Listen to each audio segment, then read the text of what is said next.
Bring it on. Want some, get some. Can I get a hell yeah? Yes, I am a pirate. You have to go with the pirates because, of course, they have cannons and everything. It's a pirate's life for me. Be proud of who you are and what you are. You're pirates. It is a first down. Pirates. Because when you're at East Carolina, you go for it every time. Or you don't coach at East Carolina, you don't come to East Carolina, you don't play at East Carolina with a weak heart. Write it. I think I've ever been in a building as loud as that was. It was deafening in there. We will get to Omaha. I can promise you that. Red and purple all night long in Eastern North Carolina. You're watching The Sports Objective, the podcast for Pirates.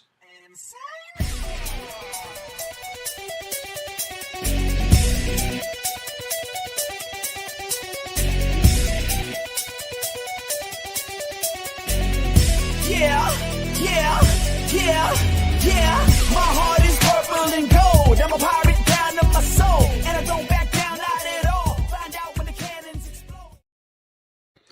All right, welcome in. A very special evening. One of our favorite nights of the year as we have the preview for the Conway Regional. We'd like to be home, obviously the Greenville Regional, but hey, we're in the big dance, so to speak, with us right now, all the way from LaGrange. I don't know if they're having a monsoon, but in his old stomping grounds in Martin County and Williamston, Kyle Barber, we're having a monsoon here.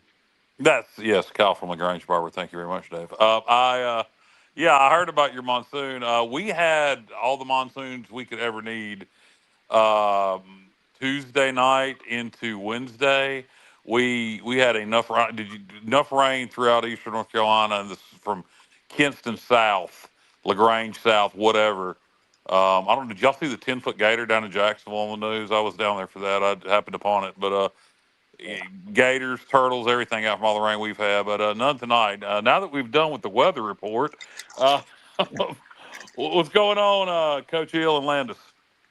Hey, what's up, Kyle? Hope you're doing good. We're monsoon out here at the Pecan Farm tonight, so we're live from the Pecan Farm, Billy's Nut House. All right. Good. We got to make Adon, big town of Adon. That's right. And we got to make sure our guest has some of those.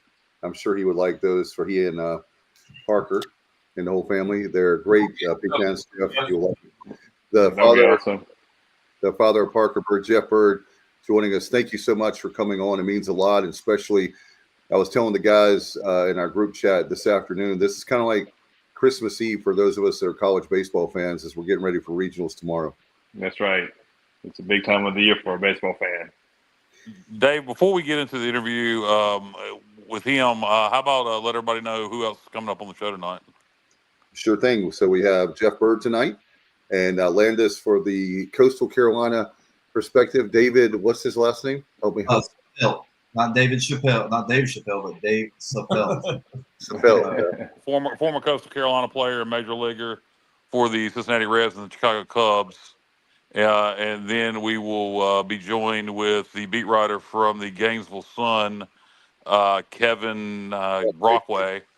And then after that, we have the associate head coach from Fairfield to kind of close things out. So big show tonight. Brian Fay, and we'll have a great, but we'll start off with Jeff Bird. Jeff, thank you again for coming on. It means a lot. And as a father of a player for East Carolina, what's it like? Do you have a lot of nerves? Are you laid back feeling? What's it like right now as you're getting ready for Myrtle Beach tomorrow?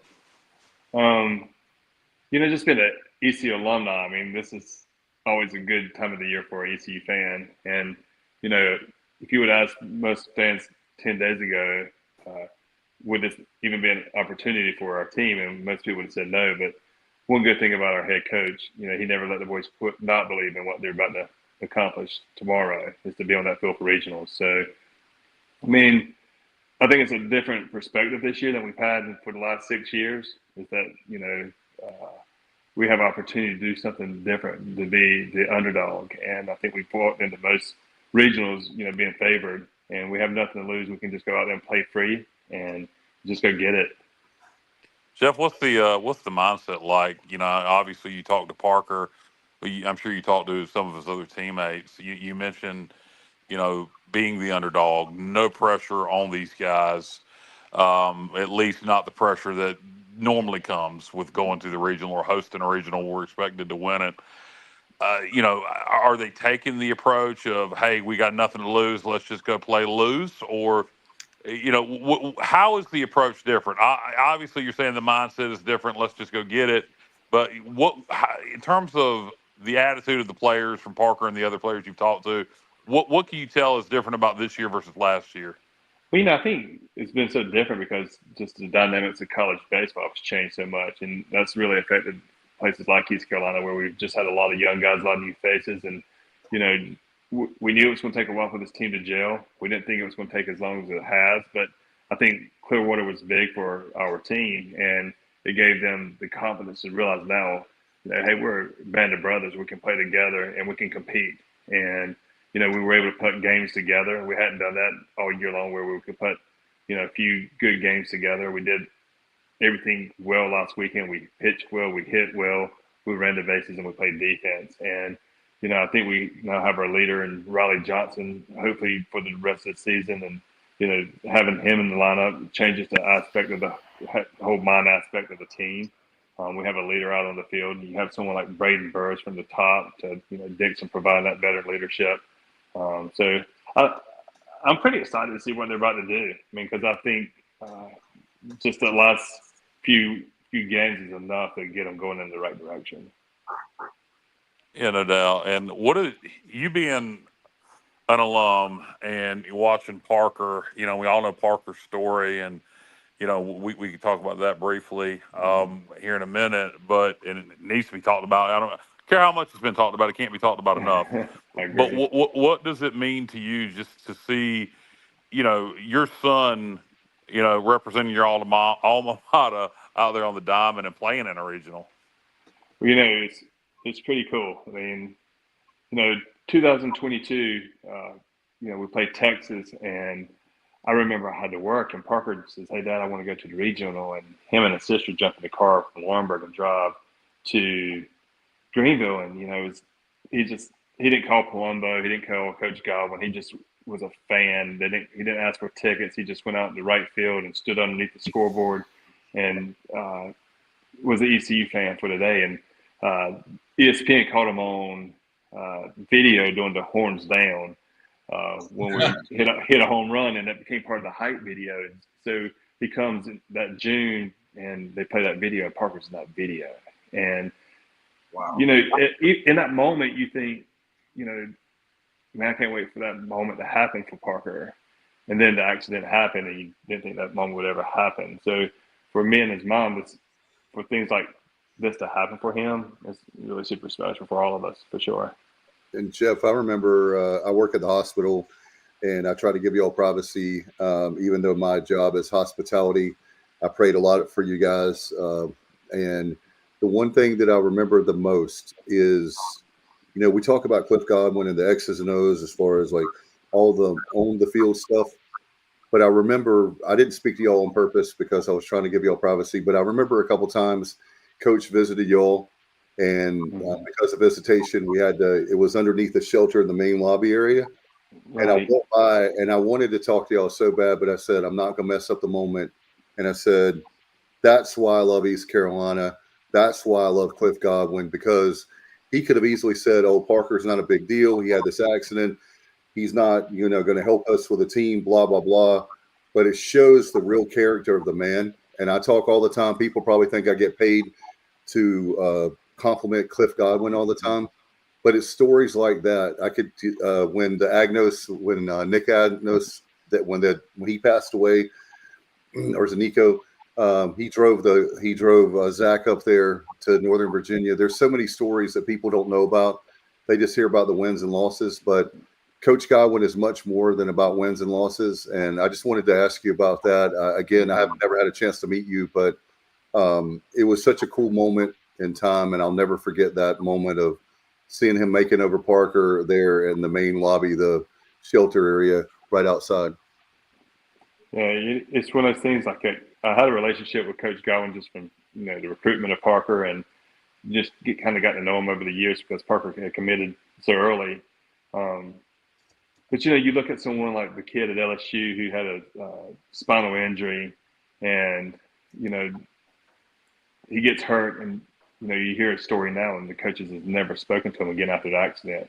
Wow. And then people think, man, what a bad guy that coach is at LSU. And then you have someone on the opposite end, like Coach Godwin, who, he's made Parker feel like the part of the team from day one. And his belief in Parker was enough a lot of times to help drive Parker, to help keep him going. COVID was still kind of a thing in 2022 in hospitals, and so visitation was kind of restricted on who could come in and come out. And we did sneak Coach Godwin in to the ICU a couple of times, just because he wanted to see Parker and spend time with him. And the day that they told us that Parker's leg was going to be amputated above the knee, which luckily, God ended up saving that knee for us. I called Coach Godwin and said, "Hey, man, they're going to have to amputate above the knee." And he said, "I'm on my way." And he comes over and he spends the whole day with us and spends the day with Parker. And, they're walking Parker around the hospital. And, his knees were really bad in himself. He needed knee replacement. And I'll never forget the physical therapist after Coach Godwin left said, when I was watching Coach Godwin walk around, I'm like, I didn't know who needed surgery more, Parker or Coach Godwin. And but that just shows you the character of the man. He's became a brother, and he treats Parker just like he does any other kid, as far as he rods him. When he messes up, he doesn't cut him any slack. He's given Parker five opportunities to have at bats. We never thought he would have one. And we keep grinding, waiting for the next moment. And we're thankful for everything that Coach Godwin has given this family, for sure. And I got to chime in, Jeff. But, I didn't meet Parker until after the accident, and he was over at Chris Overton's thing over at the on the other side of the bridge. And I told Steffi, I said, and I knew Christy. I grew up with Christy, water skiing and stuff, and Overton's and all that. And Parker was out there, and I said, I've got to meet this young man. And from that day one, took pictures, embraced, told our stories and stuff. I've had some stories through my life, not what he went through. And we just hit it off, we exchanged numbers. And that year of the player appreciation, he showed up, did player appreciation night and stuff, and got to know him. And then my son Trey has embraced you guys. I've just been amazed at what he has done. But he has inspired thousands of dads, sons, coaches, daughters, teachers on the message he's spreading. And that part is, he's a winner.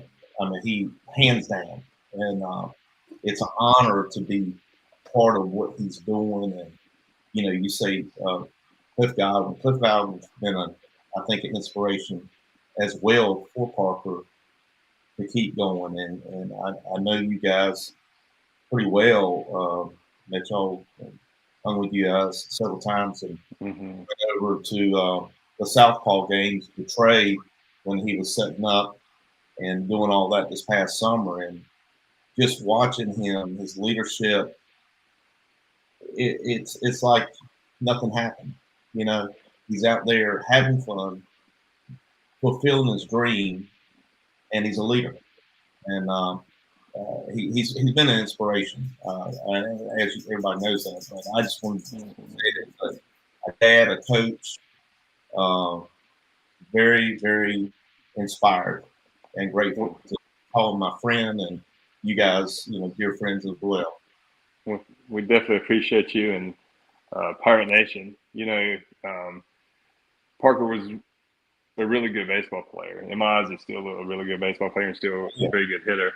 And he was ranked the #1 shortstop in the state of North Carolina, and I just knew he was going to come here and just be a star, and that was our dream. And then the accident happened, and then you ask God, like, where's the plan that we had in place for Parker? And then, you know, God shows up and he does all these miracles through Parker. And you see people, you know, kids that are amputees just show up at games, and, you know, that he's giving them hope. And, you know, and people always say, you know, Parker's such an inspiration, but I hope Pirate Nation realizes it was their backing of Parker that inspired him to get out of bed a lot of days.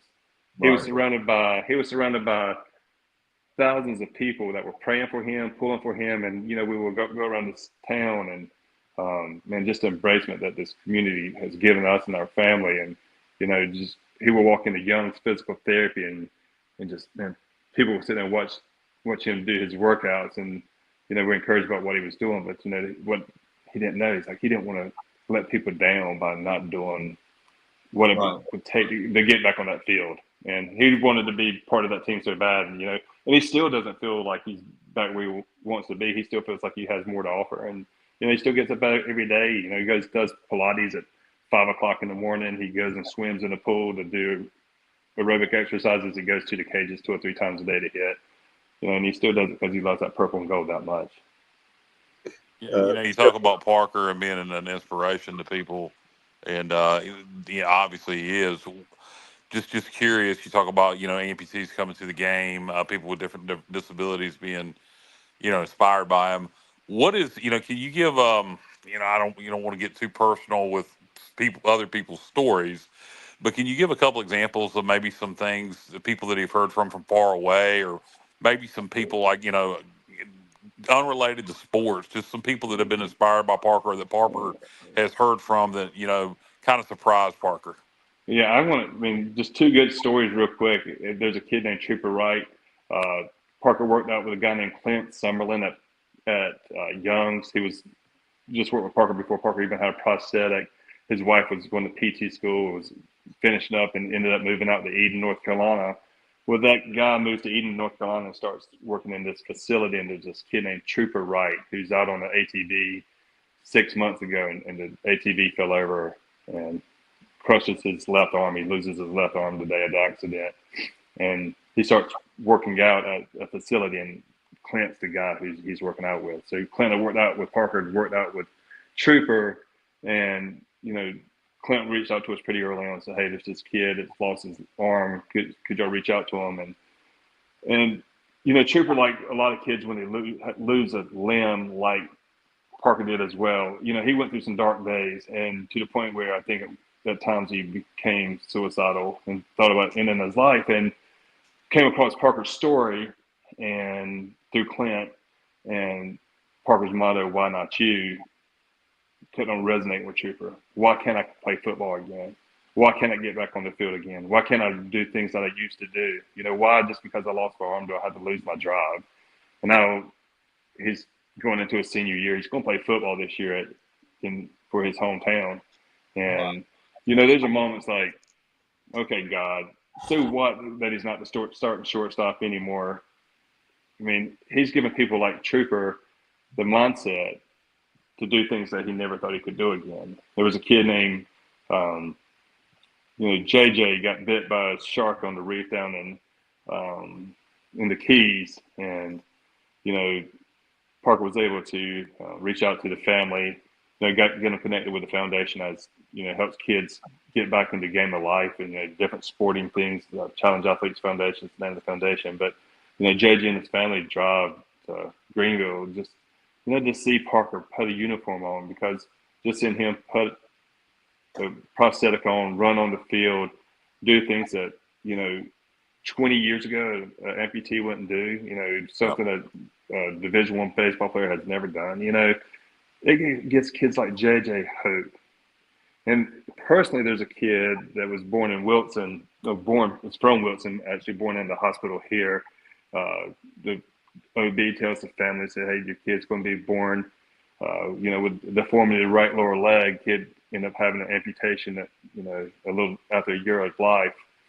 And, you know, that mom comes to my office because the OB told him about Parker and Parker's story, and she wants to see the hope in me and my wife of what her son can now do, you know. And she sees stories of Parker and other kids that have lost limbs that have come to watch Parker play. And she's now reached out to some of those families, and she's got connected. And, that little kid took his first step the other day with a prosthetic at, 17, 18 months old. And just to know that Parker's been a part of all those kids' stories, and there's so many more. I know that we're not on here to talk about all those things, but I just want you to know what Pirate Nation has meant to our family and how it's changed not just Parker's life, but so many other people's life, and that's through things that people have done for us. No, absolutely. We're definitely glad to talk about this. One thing I was wondering is you talk about, all the people Parker has inspired. Just curious, and, this may go nowhere. It may end up with a good story. Has Parker and Jim Abbott been connected? The night that Parker got his first at bat, Jim Abbott tweeted to Parker. Okay. And that's the only connection they've had between the two. And, Parker has a podcast that he does through Pirate Radio. And I told Parker the other day I really want to push to see if we can get him on the podcast. Oh, yeah, and, that's got to happen. Yeah, and it was pretty cool because, he was from our generation. And so I just remember Jim Abbott as a kid and thought, man, what a cool story. And, now to be that connected to that story and realize Jim Abbott didn't even know that he gave me hope when Parker was in that hospital that he could have a chance to do something special too. And Jeff, I remember, I was just going to tell a quick story. So I remember all these people were calling me and texting me. They're saying, you were on ABC News tonight. And I'm like, what are you talking about? I was not on ABC News. And what it was Parker's first hit. And we were doing a post-game interview. And there's Parker and all. And people saw me on ABC News. And I'm like, wow. I didn't know that they were going to cover Parker's story. I was so excited about the fact they did that. And I watched that over and over again because I was like, that kid is amazing. We prayed really hard that he'd be back on the diamond. The fact he had that at bat, like you said, he's had 5 at bats, and stranger things have happened. And I really believe in miracles, and I believe that Parker has God's purpose is much bigger than baseball for him. He's got a bright future, a great kid. And another quick story is I met his cousin. I can't remember his first name, but he told me that Parker. He said, a lot of us work hard. He said, but nobody works harder at baseball than Parker. And he was really bragging about him, and I can't remember his name, but Miles is his name, and he's 6 months younger than Parker, and they grew up together. And it's funny, Parker never played video games as a kid, but he would always make me buy PlayStation 4s or 5 or whatever was the newest model because he wanted his friends to come over, but they wouldn't ever stay because Parker was either we're going to be at the gym working out, or he was going to be at the batting cage hitting, or we were going to be at the field. And so he knew that if he could buy video game systems, they would stay long enough for him to get back from whatever he wanted to go do first before he could ever spend time with them. And he just loves the game. He loves baseball. And, the other day we were doing something, and, he has all these commitments that he has now, and that's fine. We love it. But he just looks at me and said, Dad, I just want to play baseball. And, no matter what all this comes back, it still goes back to the love of the game for him. And he just loves ECU baseball, and he loves just playing the game more than anything he's ever done, for sure. Hey, Jeff, I got one more thing I got to say. I've got many stories with Parker and myself and Trey and stuff. Didn't know at the time I was going to be inducted to George Whitfield's Baseball Hall of Fame. And I invited these guys, and they said, oh, we'll come and support you. I said, no, that's not. You need to come and listen to all these stories of all these amazing people, not me, the other ones. Mm-hmm. The only way that you know who's going to be there is to show up, because Coach Whitfield does not give any names out. You don't know other than the person's being inducted. So I'm walking in there, and by gosh, who do I see? Parker Bird, Coach Avance, Coach Gilmore. And I looked at Steffi, I said, I am honored to be even in the midst of all these people. And Derek Wittenberg, Yeah, amen. I mean, you walk into that room and you see in the middle of an ice storm, and people show up because of because Coach Whitfield just has that much people's respect, and it was just an honor for Parker to be part of that night for sure. Oh, it was an honor to be a spec with everybody there, myself. But Parker and I saw each other, and we're like, I didn't know. But you got a great young man, and he's done wonderful things. Going to do much more wonderful things, and I'm glad he's rubbed elbows, not with only me but Trey. They've done some great things together. Well, Trey just made that model of his first at bat, and I can't tell you how many times I've shown people that model, and just the detail Trey has put into it is just incredible. So Trey is very talented at what he does for sure. Amazing. He didn't get it from me. Well, whoever he got it from is just amazing. Like he didn't miss anything on that night. He didn't. No. Well, he's thoroughly enjoys working with Parker and your family, and very blessed. So thank you, appreciate it. If you got Jeff, are you making the trip down to Conway or? I am. Yeah, we it's one of those things. Before Parker even played baseball here, we would come to regionals, and there's nothing better than that purple and gold chant. There's nothing better than when we beat teams that people think we never have a chance against. I booked my ticket, booked my hotel room for Omaha every year, and every year I truly believe this is the year we're going to get there. I texted Cliff yesterday and said, God never writes ordinary stories, and I really truly believe that this is a much better story than we could ever have told, and I still believe this is a team. I felt that way in the fall. I thought we would probably have one of the better hitting teams that I have seen in a long time from ECU. We thought we were going to be a little bit deeper in pitching. We had some injuries that have been very unfortunate, but we've been able to piecemeal games together over the past week. You get a short weekend, anything can happen. So let's go get it. No doubt. And I know there's going to be, I don't want to jinx, obviously, Parker and the team, but Parker's going to be playing with the Steamers, and I hope that he doesn't have a lot of time to play with the Steamers. I hope it's just but I want everybody. I'm in Williamston, so definitely we'll get a chance to catch some Steamer games and maybe coach and Landis. And that is Edenton, the Edenton Steamers. That's the Collegiate League team up in Edenton. Yeah, it's a great field. It's a great atmosphere for if you ever just have some time to get out and watch some just college baseball. They still play that home field, the same field, right behind the high school. That's right. Yeah. In fact, they tore down. They're building a new high school. They're doing that so.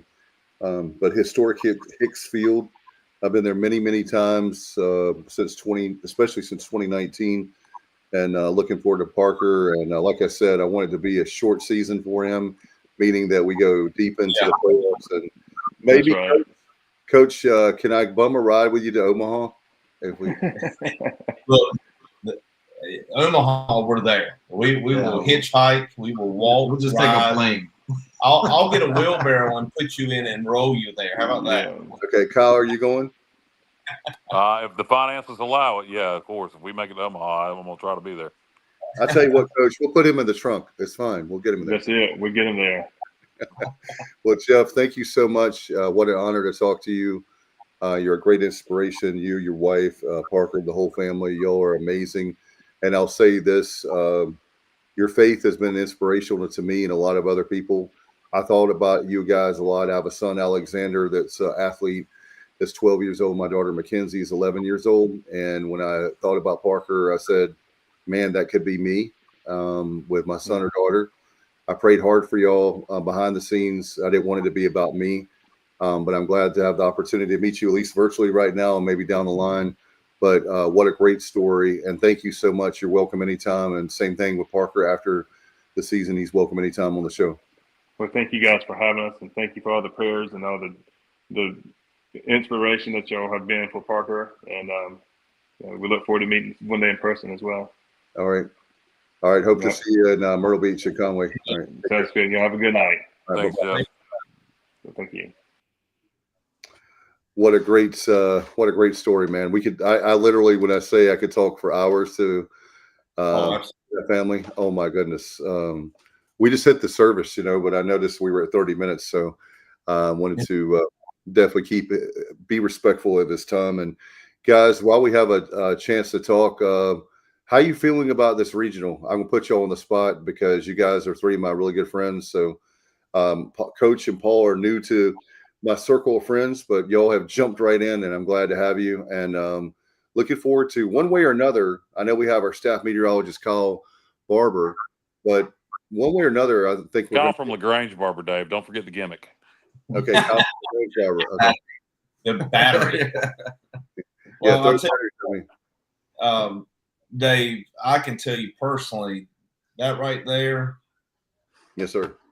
That right there, and I'm not just saying that. You can ask any of the Westland guys on the team, anybody that was part of that, including Billy Godwin and Mike Fox, all great coaches.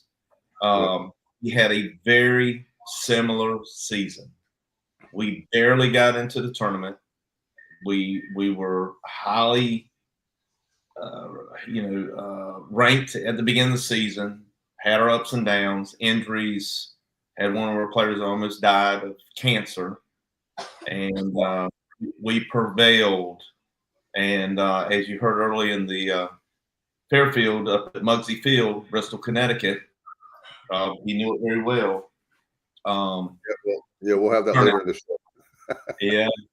I mean, great things happen if you believe it. Yeah.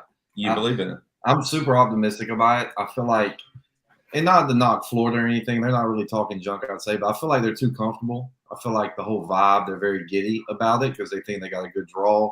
And I think the ECU team that showed up this past week is a different ECU team than what that record shows. So I'm super optimistic about it. We've been optimistic about it because me and Coach, we've seen it before. Baseball's a funny game. You go, this is a big roller coaster type year, but I feel like we're at the top of the roller. We're going up the roller coaster right now at the right time. And, it's like my dad always says, you got to get hot at the right time. It's not how you start, it's how you finish.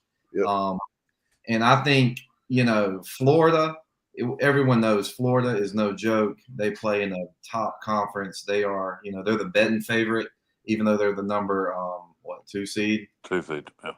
Yeah, I mean, but any given day in baseball, it can definitely turn around, just like when we saw Coastal win the whole thing. Like no one would have ever thought that would have happened. So, with having a guy like Parker Bird on the team that has overcome so much, the guys look at that and they're like, wow, we might have a tough regular season, but that's nothing compared to what that young man's gone through and the way he's overcome that.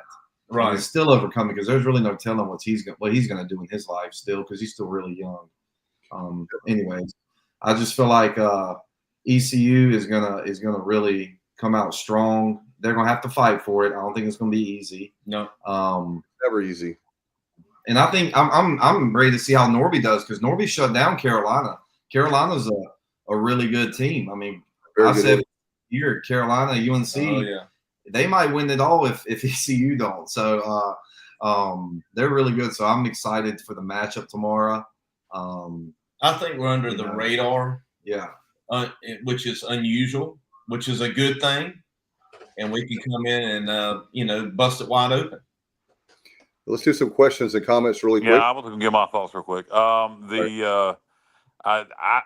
agree with everything you guys are saying. But, with that said, Florida's really good. Coastal's really good. This is Coastal's hosting. They're the 1 seed, but they're not even the betting favorite. I think we're going to play really well. I think we're peaking at the right time. So I do think we're gonna play really well.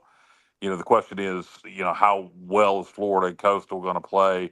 It's a tough regional. You beat Florida tomorrow, you feel like you accomplished something, then most likely you're going to have to go play Coastal the next day. But they're all tough. No such thing as an easy regional. So it's going to be tough. But I'll say this: I expect us to play really good baseball. Yeah, I agree with you guys. Agree 100%. Mike Radford says, Dave, please spread the plan to wear black. I'm wearing it already. Yeah, I'm wearing Parker. The Look man. at that.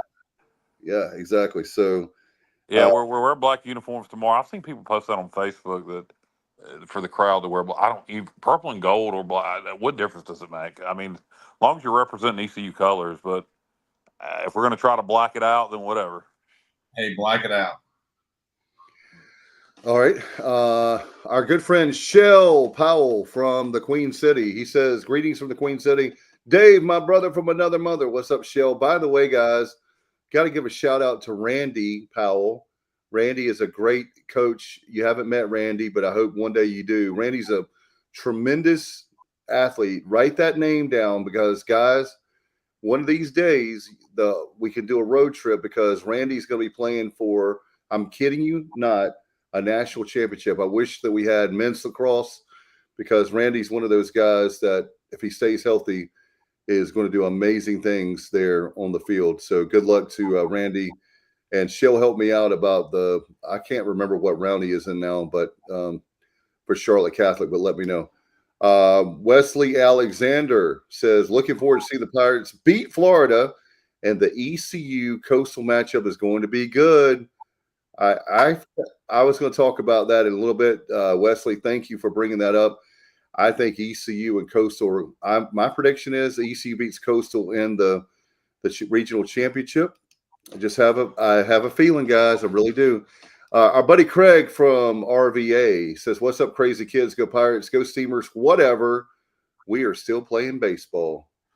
That's right. That's right. And Cassie, she said hello to you, Landis, and she said, "So good." Hey, Cassie. Craig Doucette, the Secret Service man himself. If you need protection, Craig's your man. I'll take a bullet for you. Yeah, he's retired now, so I guess he can. I guess you didn't out him. Johnny Robertson. Last season, 6 of the 16 Super Regional teams were either number 3s or number 4s. It's the Pirates' turn to continue that trend. JR, I love you, man. Johnny Robertson is the best because we don't call him Johnny Stats for nothing. He is that good. Wesley says nobody that knows baseball thinks ECU is under the radar. So, but I do think that is a great thing that we are the hunters, not the hunted.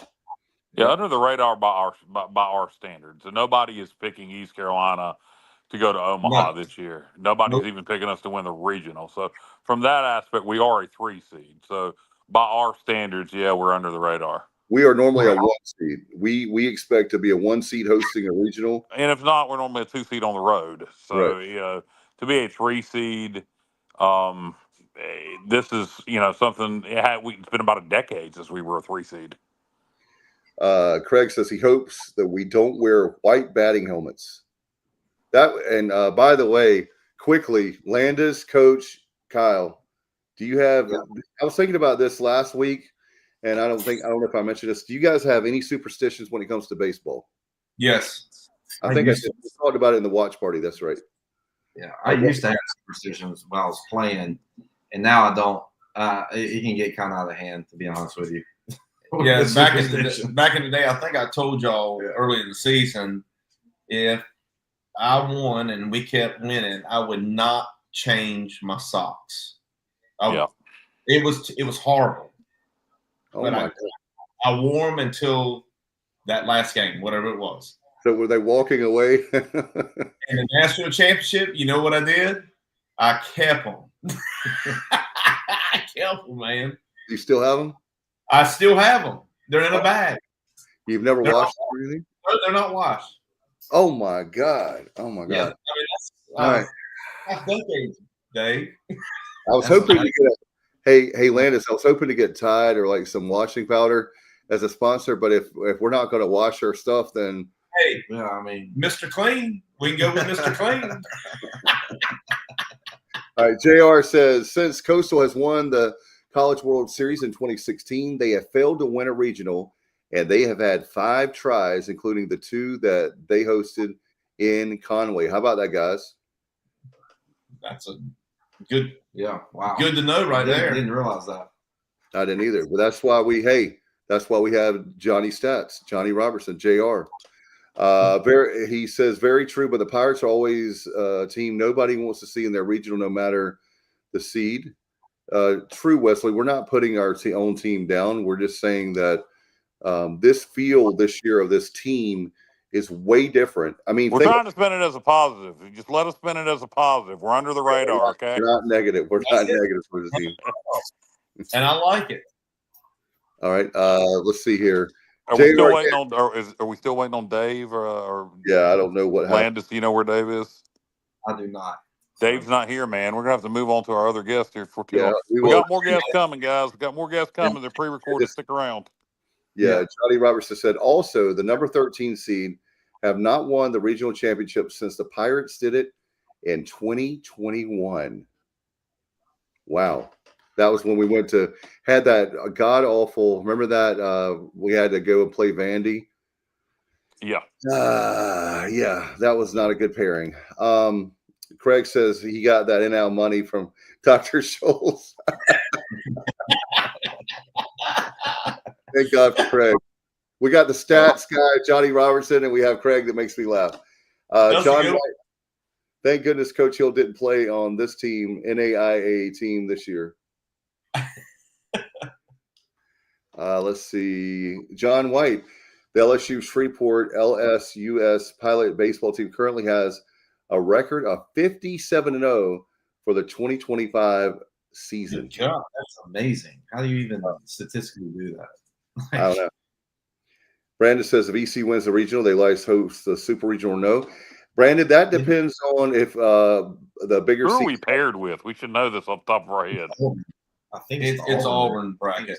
Okay, so we would not host unless the 3 or 4 seed won the Auburn bracket, and then if it was the 3, I'm not sure if that goes to RPI or how that works.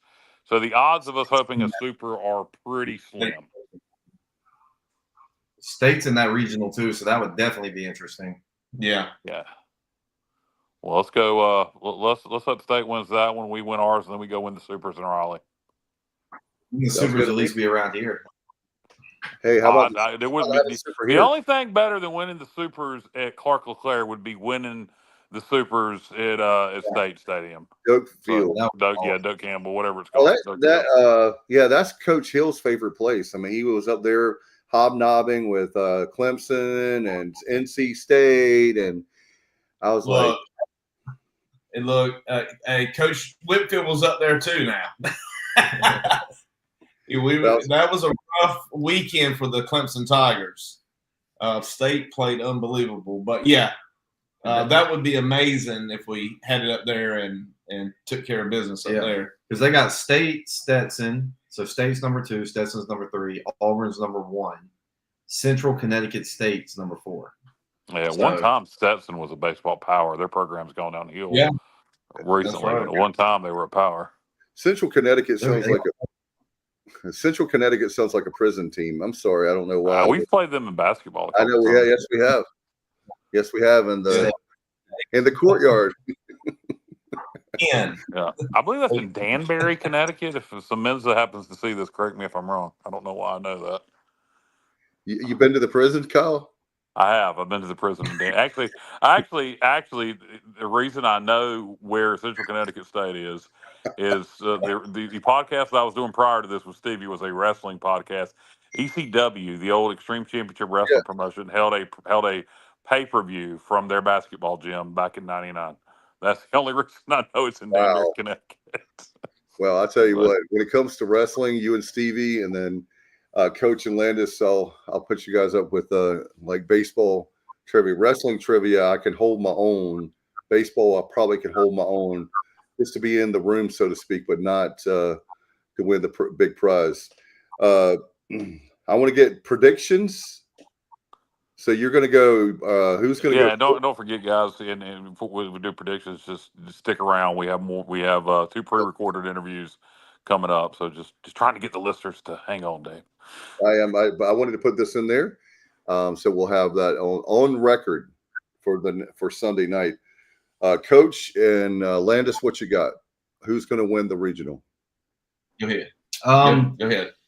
I'm gonna say ECU is gonna win it because I'm gonna keep my streak alive of saying we did say that the conference tournament would be us, even though I don't think anybody else thought it. Well, I think they thought it, but I'm gonna say ECU because I think they're coming in as a really hot underdog. I think all the cards are right for them to kind of catch people by surprise.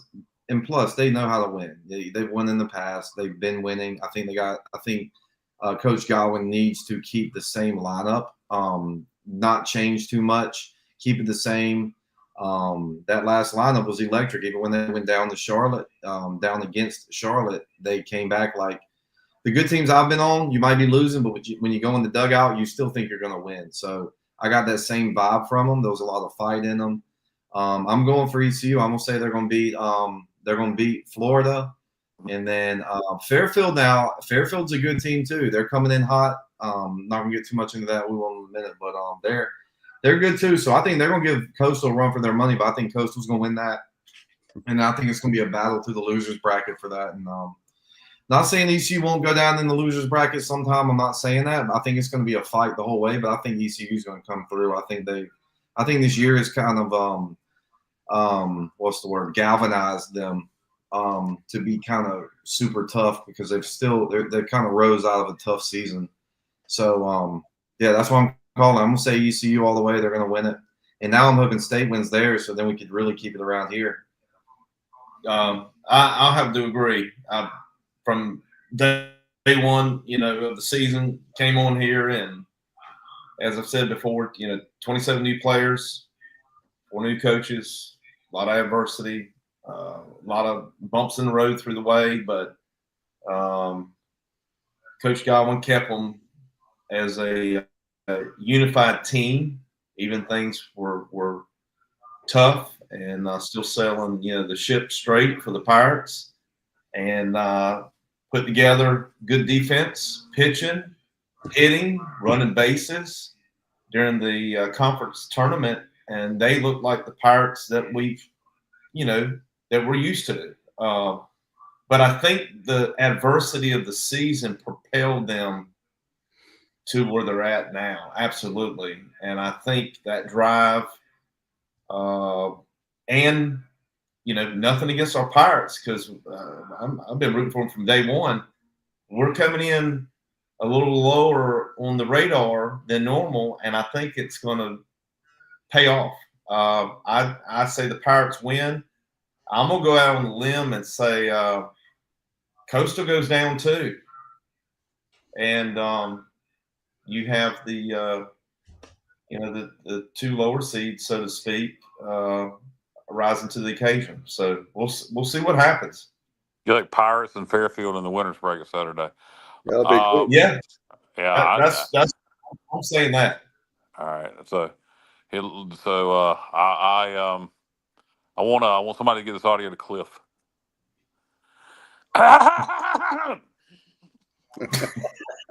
Hey, Cliff, I think you suck. I think your breath stinks, and I think you're a bald moron. I think you can't coach, and I think your baseball team is dog shit. I think you're going to lose to Florida, and then you're going to go out the next day to Fairfield, and they're going to 10-run rules, which isn't even a thing in the regionals, but they're going to have to put it into play because we're going to suck so bad. So get that to Cliff, somebody. Yeah, thanks, Kyle. That's reverse psychology there. Cliff seems to be at his best when he feels disrespected. And, I say if it works, by God, keep it working. And we played our asses off in the conference tournament this past weekend when Cliff really was, feeling disrespected,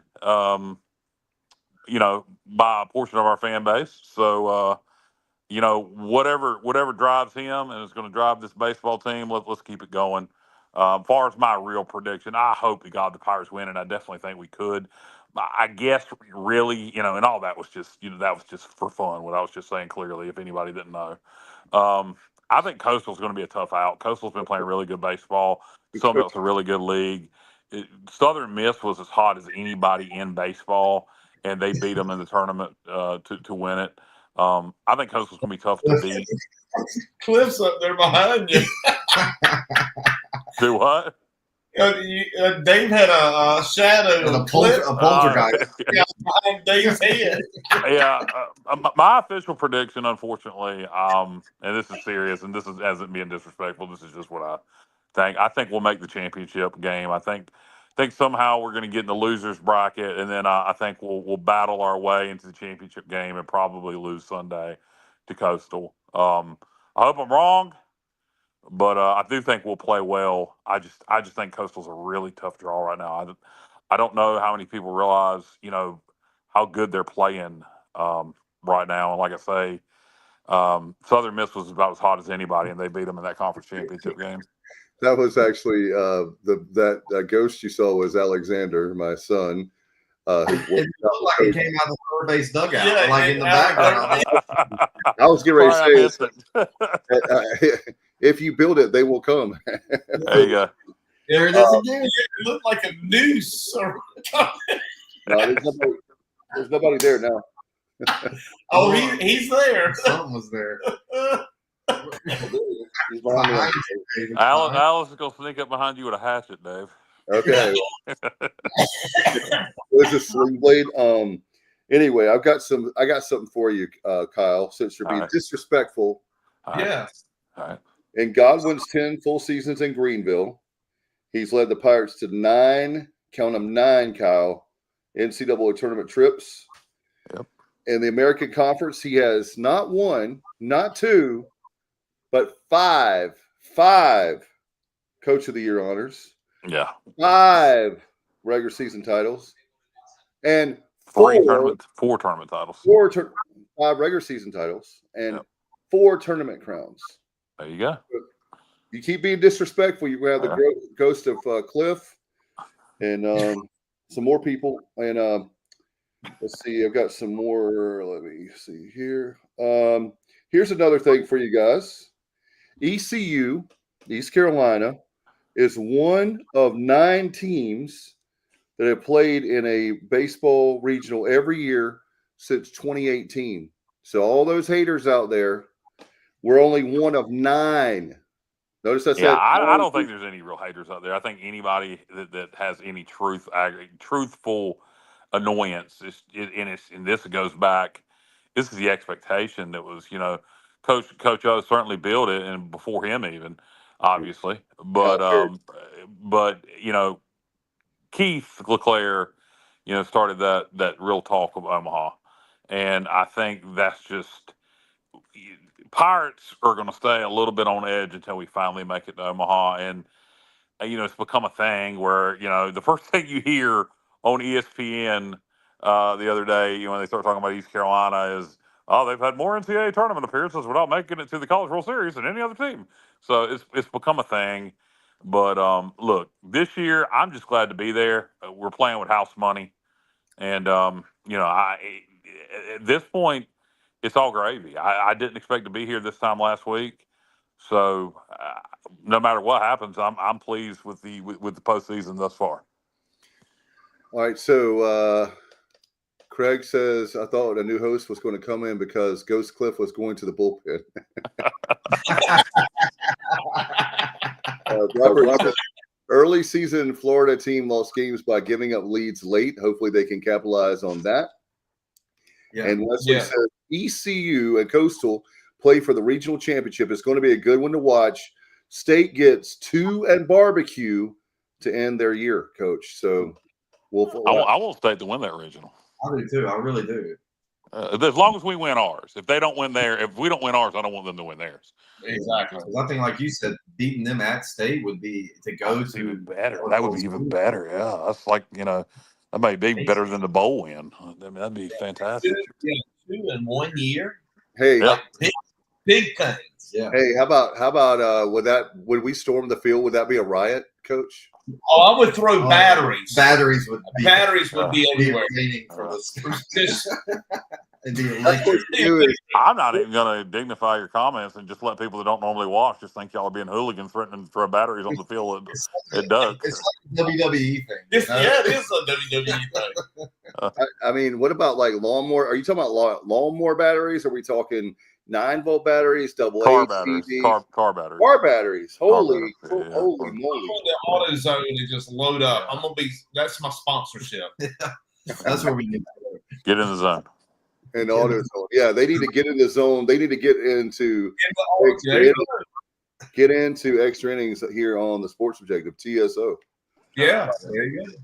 All right, guys. So I'm going to quickly say that I love East Carolina, and I'm picking ECU over Coastal in the championship on Sunday night. I think we win it all. I think we're going to shock some people, and I got to go with you guys. I didn't believe it last week, but we believe. And all right, guys, we've got 2 more interviews before we get out of here. Thanks to everybody listening and watching, and we'll go ahead and get that in here right now.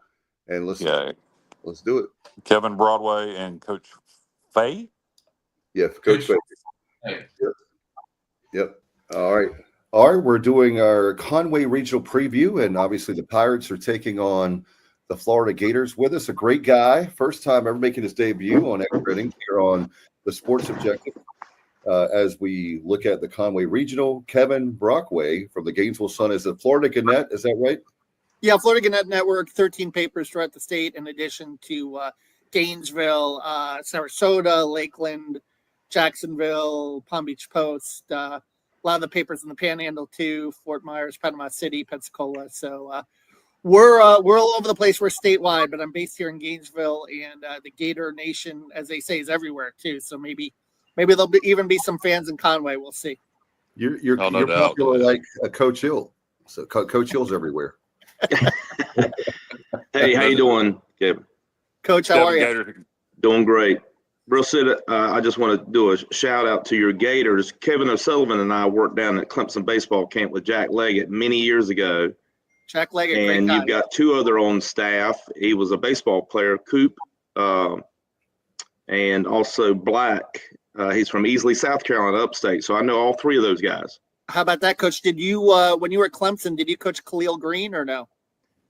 No, I was down there. I did the camps with Jack Leggett for 24 years.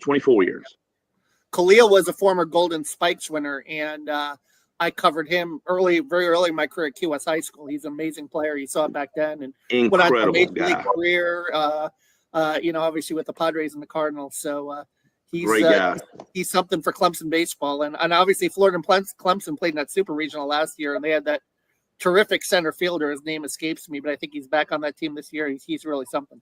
Yep. Kevin, the Gators started the season slow, finished SEC play red hot. I think you guys won 6 series in a row to close SEC play. So just first talk about the momentum the Gators are on heading into the regionals. Yeah, I think it's pretty positive. They've had to navigate a few injuries along the way. They had to navigate some injuries early in the season. First of all, losing Kate Curlin and Kyle Jones, their starting center fielder and second baseman. And then Pierce Coppola, one of their starters, went down with a shoulder issue in March. But Coppola is back. He came back in early May. They're kind of ramping him up, and he will probably be the 3rd starter this week. And they just announced, I'm not sure if you saw it an hour ago, the pitching matchup. Liam Peterson is going to start for the Gators on Friday. But the guy that's really solidified the rotation, someone I wrote about today, is Aiden King. This kid has been, as a freshman, he's been nailed. He's really emerged as their best pitcher. His ERA is 2.6. He's only allowed 1 earned run in the last 13 innings. So I would expect that he would probably start on Saturday. But Peterson starting on Friday, he's 8-3. He was hit a little bit in that Ole Miss game in the SEC tournament in his last start. Also had some bad defense behind him. A couple of errors were really costly in that game. He only lasted 4 innings. But, last year in the regional, he pitched very well against Nebraska. He's got postseason experience. And, he's another guy that, brings velo 95 to 97, good fastball change mix. So he'll be tough on the mound as well. Yeah, I noticed Peterson, it looks like he throws around 93, 94, can get it up to 96, 97. You said he also throws a nice change. What else can we expect from Peterson? I mean, you said he went 4 against Ole Miss. Is he a guy who typically goes deep? Yeah, ideally they'd love for him to go 6 or 7. but we'll see how it goes. His control at times can waver. His command, because I would say that Aiden King of all the pitchers probably has the best command on the staff. But when Liam is dialed in and he doesn't walk batters, he can be incredibly tough with that, change and a little bit of a slider split as well. And the key for him is to attack and to get ahead of hitters. I think that's, been over the last 2 years what they've tried to really work on with him. If he's in the zone, he's usually pretty effective. When he strays from the zone, that's when he gets in trouble a little bit. Kevin, as far as looking at this matchup, I know the Pirates or Florida rather is 4-0 against the Pirates. None of that, I guess, as the coaches would say matters. But you guys also with Florida making their 17th consecutive regional, which is I think tied for first in the United States in America, going back to 2008, I believe. Yeah, every year that Kevin O'Sullivan has been here, and obviously, you had the pandemic year where they didn't play, but I mean, every year that they've been eligible to have a tournament, I mean, he's made it, and it's been a pretty remarkable run. And obviously, 9 College World Series appearances, 2 in a row. Wow. They're trying to get back for a third. I mean, last year they were a 3 seed and they made it. So I think there's some confidence going in there that, they did it last year on the road. And they made it hard for themselves, that they feel like they could possibly do it again. But, I mentioned the injuries. And I mean, losing Luke Heyman in that last series against Alabama was another blow as a catcher, because he broke his forearm and he was really good defensively behind the plate and also a slug bat in the lineup. I mean, they've got Brody Donay in there that's leading in homers at 17 home runs, because they kind of platoon him at catcher and first two, and now he's the everyday catcher, but not as good defensively as Luke was. So they're going to lose a little bit there. But I think one of the keys too is Colby Shelton, the shortstop, who's been out for about a month with a broken hamate bone, and they're hoping to get him back for tomorrow to start regional play. And if they get him back, he's one of their best bats, batting .377, 7 homers, 19 doubles, and also would solidify the infield defense at shortstop. Because right now, the last month they've had Bobby Bozer playing there.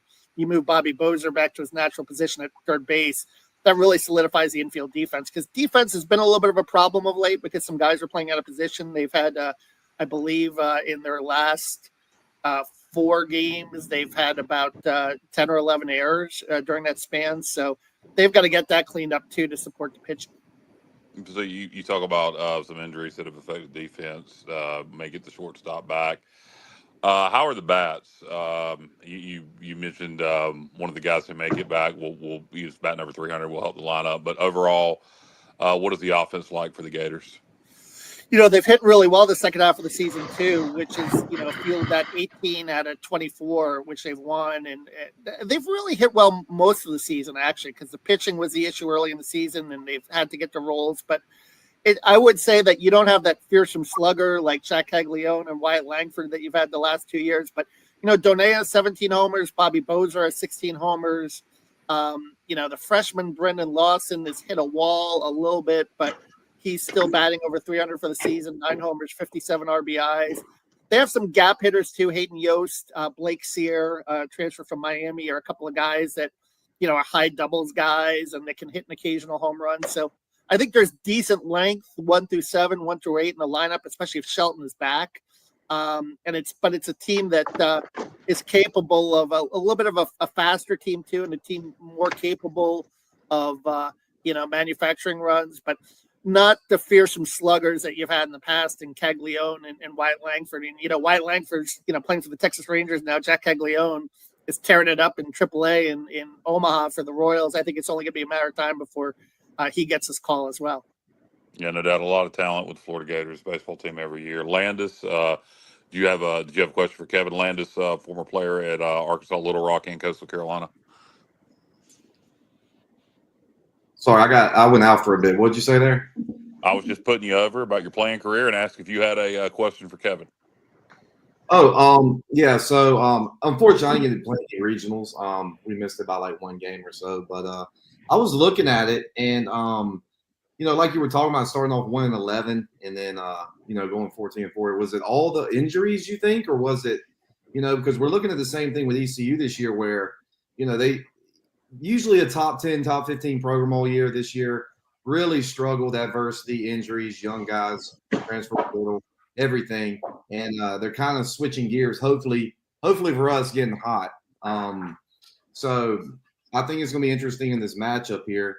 Do you think it's going to be basically the injuries that made it start 1-11 for the Gators, or do you think it's just kind of a catching fire at the right time? Or yeah, definitely injuries, a tough early schedule. I mean, Vanderbilt and Georgia are national seeds, and they got swept by both of them at home. So, and Tennessee swept them at home, and I believe Tennessee is either a national seed or two. Or Tennessee, they got swept at the road.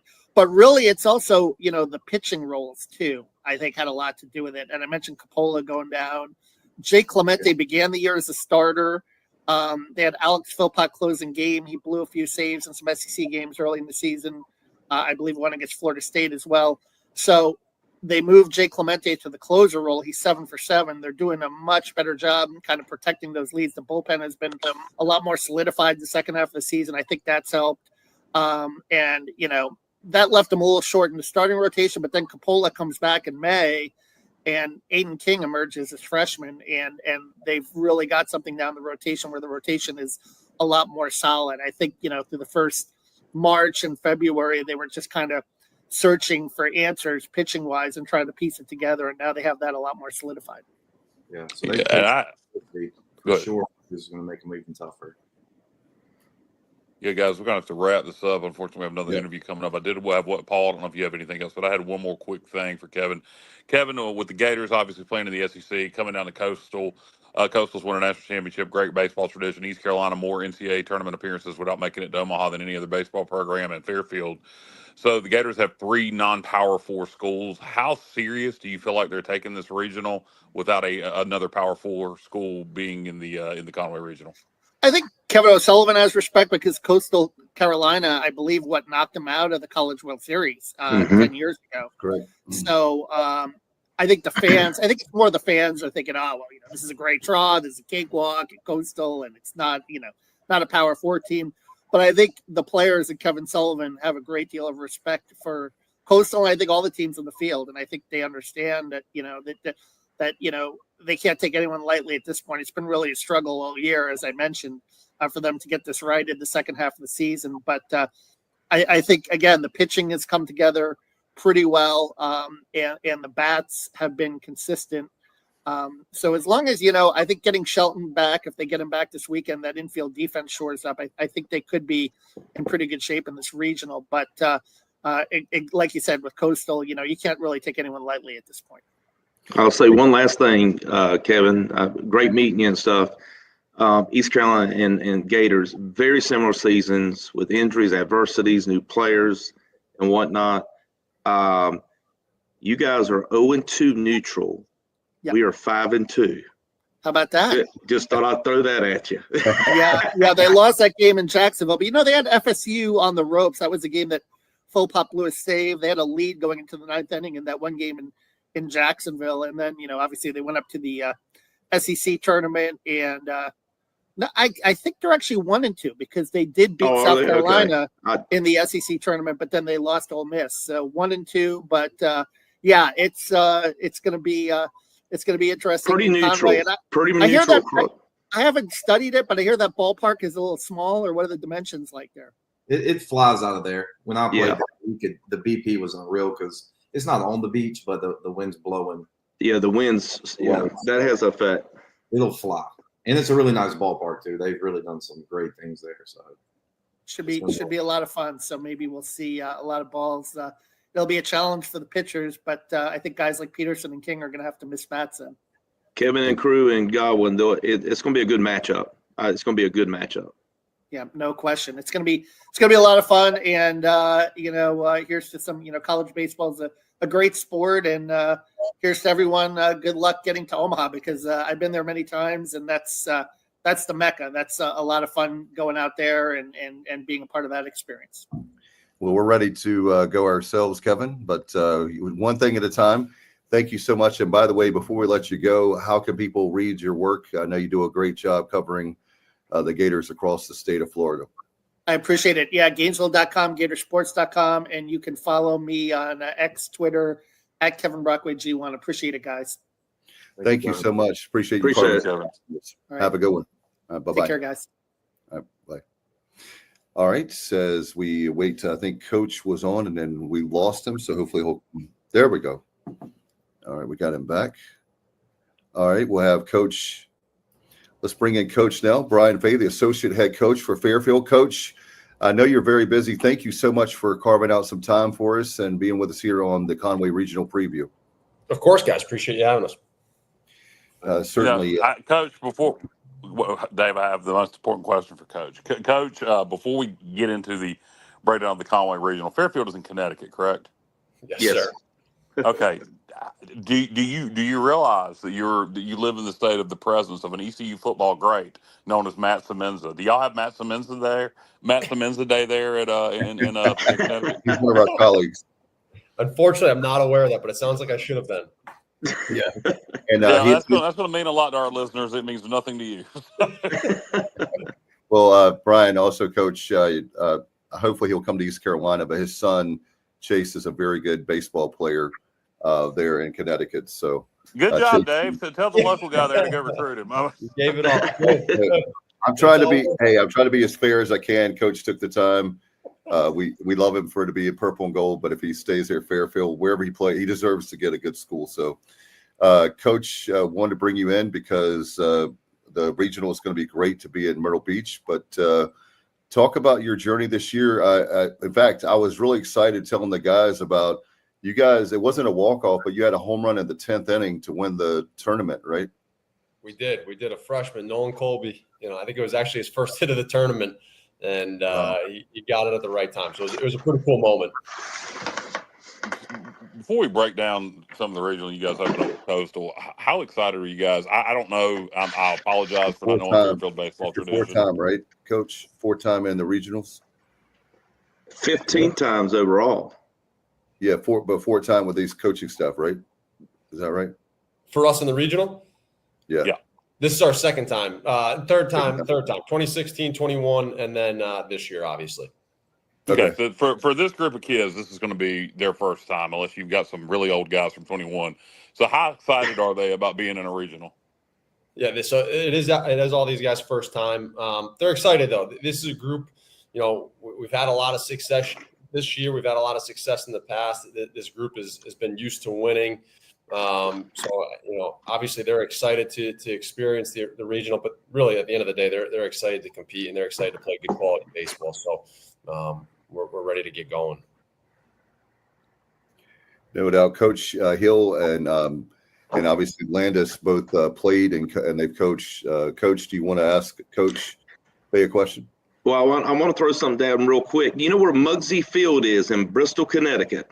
Of course, I know where Muzzy Field. We got a couple guys that have played for the Bristol Blues. We got a couple guys going to play for the Bristol Blues that play at Muzzy, so everyone knows it. Right there, 1989 national champions in Muggsy Field, brother.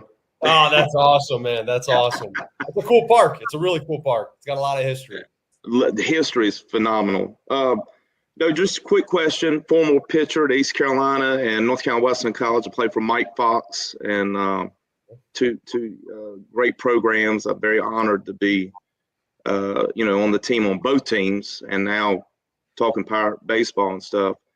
You guys are 39-17. My understanding, y'all have won 30 games plus for your era. Is that right?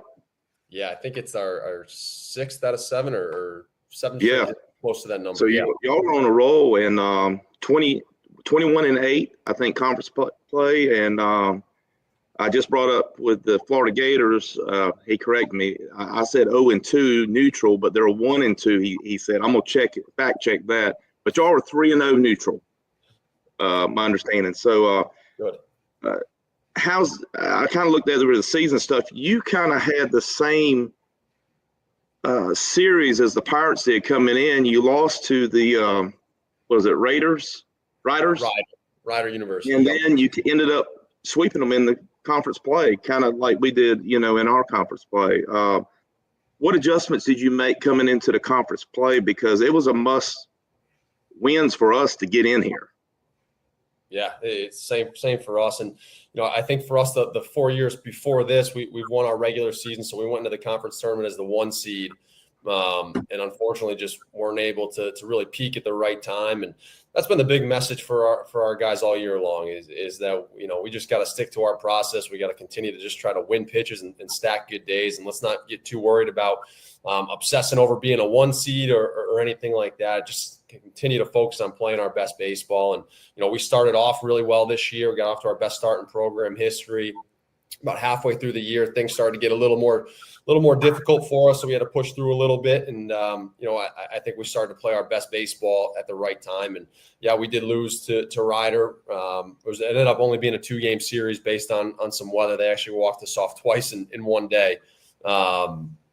But, we got them in the tournament. And again, we played good baseball at the right time. We got some really good pitching out of our starting pitching. Our defense showed up every day and we got some big hits. Did you make adjustments on the pitching from the before the conference? Did you guys learn anything? Did anybody injured during that time? Because I know you had one game was rained out, I think.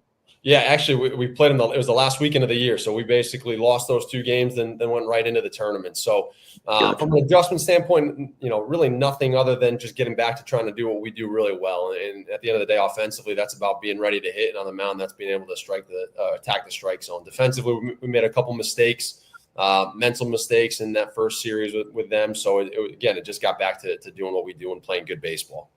Well, 39 wins, you've done something right. So congratulations. In the regionals.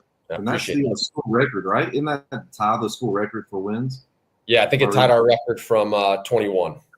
Awesome. So that's awesome. Coach, you guys, you mentioned losing to Ryder at the end of the regular season. You guys get hot, win your conference tournament, to take Ryder out twice in the conference tournament. We did something similar where we had lost our regular season finale against South Florida and then come beat them twice in the American Conference tournament. Do you think that can be an advantage? It's hard to beat a team 4 times in a row. You lose the series to them. You kind of see what they have. They saw what you have, or maybe you hold some stuff back. Do you think it could be an advantage to see a team if you lose that series and then see them again in the tournament? 100%. Yeah, I think we all know baseball is a game of odds and percentages, and I think. When you're a good team or you're a good player and stuff's not going your way, at some point that tide's got to turn. So yeah, I 100% think that's an advantage. It happened to us the year before. We beat Niagara in a series, and then they came back and beat us twice in the tournament. So I don't think it's something that we spend a whole lot of time talking to our guys about. But I think absolutely when you're a quality team, it's hard to get swept. Yeah. How do you guys feel you match up with Coastal? Coastal obviously. A program won a national championship back in 2016. A team that under Coach Gilmore went to multiple NCAA tournaments. This year, great year in the Sun Belt. Sun Belt's probably the most underrated baseball league out there, quite honestly. So, just how do you think you guys match up with the Chanticleers? Yeah, obviously they're a good team, right? That's actually Coach Null over there. He's done a phenomenal job with them this year, and it's going to be a tough game. But I think again, we're an older group. We've got a handful of guys that have played a lot of summer baseball, so we do have some familiarity with Coastal. We were down here in 23, so it's not the first time that these guys are going to be in this park. So I think it's going to be a good game. Obviously, they're a quality program, but I think our guys are ready to roll. And as you look ahead into the tournament, hopefully we're both in the winners bracket, and you got the Gators and the Chanticleers in the losers bracket. But let's just say hypothetically, somehow East Carolina and Jesus Christ, my mind just brain Fairfield. It's long day. East Carolina Fairfield will end up facing each other on game 2. Let's say hopefully in the winners bracket. I don't know how much of your pitching rotation you want to reveal prior to the regionals. Who would you guys be throwing on Saturday, or is it going to be situational based on winners or losers bracket? Yeah, I think it's definitely going to be situational based on who we're facing, who we used in game 1. Well, we got a handful of guys that have a couple starts under their belt, so I think it'll obviously depend. Okay. And Coach, when it comes right down to it, the people that for when you get to a regional, everybody's good. I mean, the Pirates can talk about losing to a 4 seed. We were the number 1 seed in the Greenville Regional in 2019. We lose to Quinnipiac, and we had to win. So did we that year. So we lost that. We lost to Evansville last year. We hosted the regional. Yep. They won the regional here. Yeah. So anything is possible.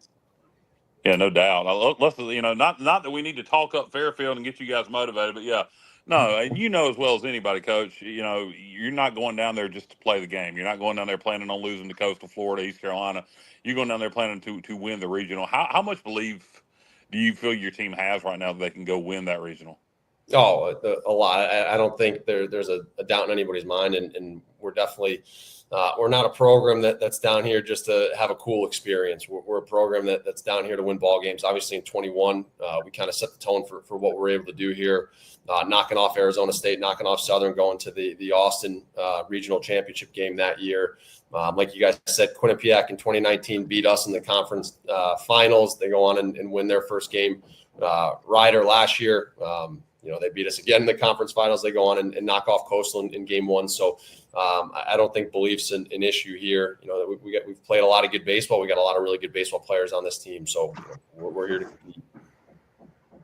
Yeah, quickly, Coach, I don't know how much more time you have. If you could tell us what the strengths and weaknesses are of your ball club. I know you don't you probably want to hide any weaknesses there are, but what would you say the biggest strength is of your ball club and the biggest weakness? Yeah, I think, again, like I said a couple of times, we're definitely a little bit of an older team. So we got guys that have played a lot of college baseball. So we're not going to be awestruck by any means. Offensively, we've been really good and pretty consistent all year long. Our top 4 have been great. Dean Ferrara, I think, is top 5 or something like that in hits in the country. Luke Namora, our shortstop, batting in the 2-hole. Matt Buccier, our 3-hole hitter. Put those guys in any lineup, and they're going to be in the top of the order. So they've been great for us all year. We've had really good starting pitching with Bo Baker, Ben Alex, and Kyle Lessler. They've been consistent all year long, and we played good defense. So when you put all 3 of those facets together, obviously you got an opportunity to win some ball games. I think to continue winning, we're going to have to get a little bit more production out of the bottom of the order, and I'm sure every coach in America says the same thing there. But like I said, we've had some big hits out of those guys as well. Nolan Colby out of the 9th spot hitting that home run in the conference tournament. So it's a pretty balanced team from all 3 phases. Yeah, and I have one more. I don't know about the other guys have anything else. But I do have one more thing. Sorry, Dave. Just a big picture thing in the world of college baseball, in the world of college athletics in general. How is transfer portal and NIL affecting Fairfield? Yeah, I think it's like every program in the country is dealing with it at some level.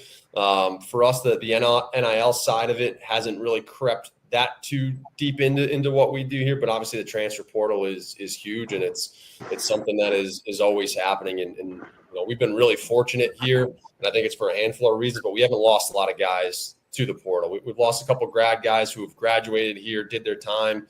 We're really successful. We had a kid go to A&M, had another kid go to Georgia Tech.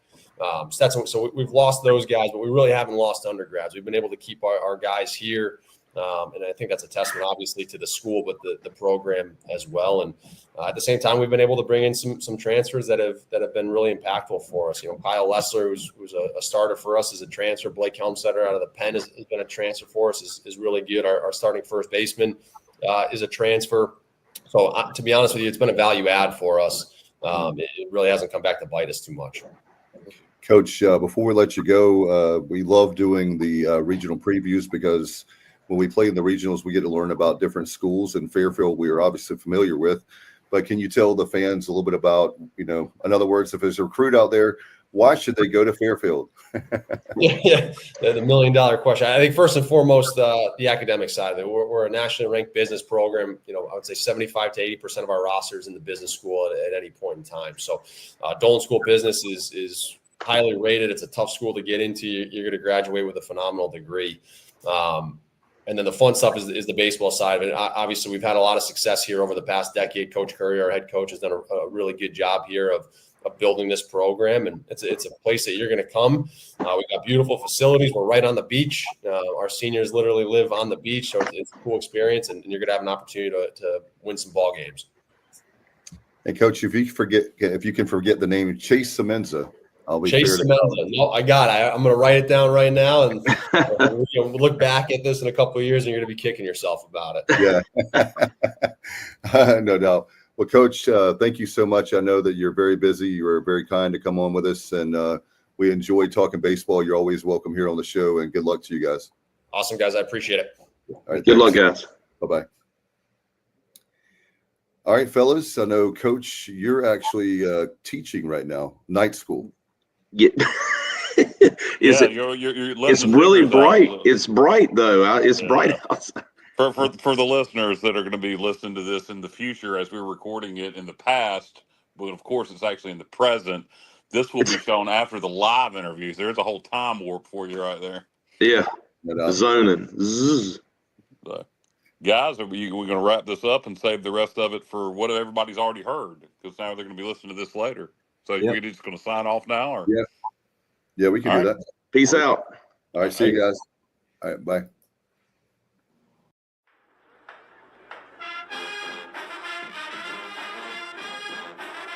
You're watching The Sports Objective, the podcast for Pirates.